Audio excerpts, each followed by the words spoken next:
Since moving my subscription box business into a self-managed warehouse, I've been asked a lot about why we chose to manage our own warehouse over outsourcing fulfillment to a fulfillment center or a 3PL. In this video, I'm going to share 4 reasons why we chose the warehouse and some things that you can consider when making a decision about your fulfillment strategy as well. If you're looking to start a subscription box, or if you already have one and you want to grow it, subscribe to my channel for tips, training, and all things subscription box business. Making a decision about how to manage fulfillment for any type of subscription box or e-commerce business can be really hard. I researched fulfillment centers and local warehouse space for the better part of a year before ultimately deciding that managing our own warehouse would be the best move for my business. I want to say though that this video is not meant to tell you that my way is the best way, because there truly is no right or wrong way. Every business is different and has different needs. So thinking through some of the factors that I'll share in this video will hopefully help you gain a little bit more clarity around what's best for you too. The first reason we chose a warehouse over a fulfillment center or 3PL was cost. A lot of times you'll be able to save money by moving to a 3PL because they can pass along lower shipping rates than you can get on your own.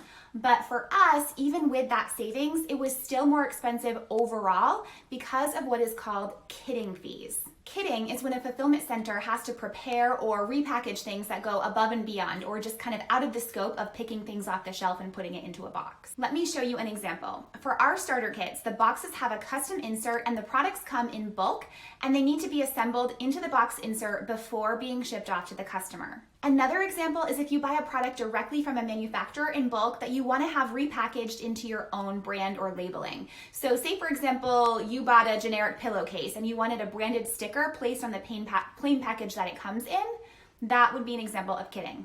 Or if you have a kid's craft box, for example, and you buy pipe cleaners, paper, and other materials for a specific project that all need to be assembled together for each box, that would be kitting. Kitting fees are charged in addition to pick and pack fees, which is the normal fee for packing a box without any kitting involved. So things that they can pick off the shelf and put into the box, that's your standard pick and pack fee. So if your box requires kitting occasionally or all the time, definitely consider that into the equation. In addition to those standard pick and pack fees to fulfill your boxes, there are sometimes storage fees for storing inventory, receiving fees for receiving deliveries of product, and if you want your products counted upon delivery to make sure that the vendor sent you the right amount, then that's usually an add-on fee as well. We considered all these factors and received multiple quotes from 3PLs throughout the year, and we researched local industrial space, what it would cost to add that extra overhead and those extra expenses to my business, and determined that it really was more cost effective for us to manage our own warehouse rather than to outsource fulfillment. One other point I want to share around cost is my husband's a full-time firefighter, but because of his schedule, he's got 3 days off in between his 24-hour shifts. So he manages all of our logistics and does a lot of the fulfillment as well. We liked that instead of paying a fulfillment center, we could redirect a portion of that expense back to our family by hiring my husband in this role. So that was definitely something we factored in as well. The second reason was quality control. I like being able to show my team how I want each month's box packed or how I want them to fulfill products that are often purchased together. That way customers get a consistent experience when they shop with us. Our fulfillment team members care about the business in a way that I just think would be hard to replicate if it was a third party. They see me in there, they see me involved, and they recognize that they're an important part of the bigger picture. I actually have one fulfillment team member who's told me that she loves being a part of packing orders because she knows it's gonna make someone's day when they receive the order that she just packed for them. And I honestly just love that. My in-house team also really cares about accuracy and making sure that they're only shipping products that meet our quality standards.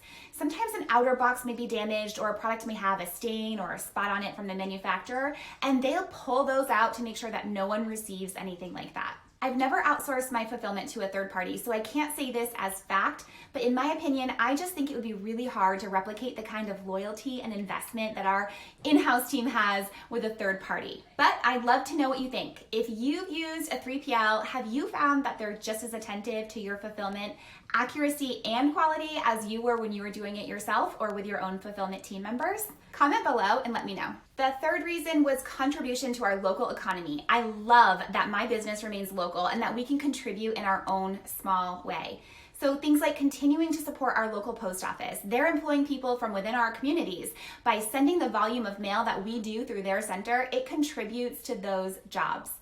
or hiring local people to work in our warehouse and supporting local businesses with our business-related purchases, such as, insurance and utilities, or even the landlord of our building.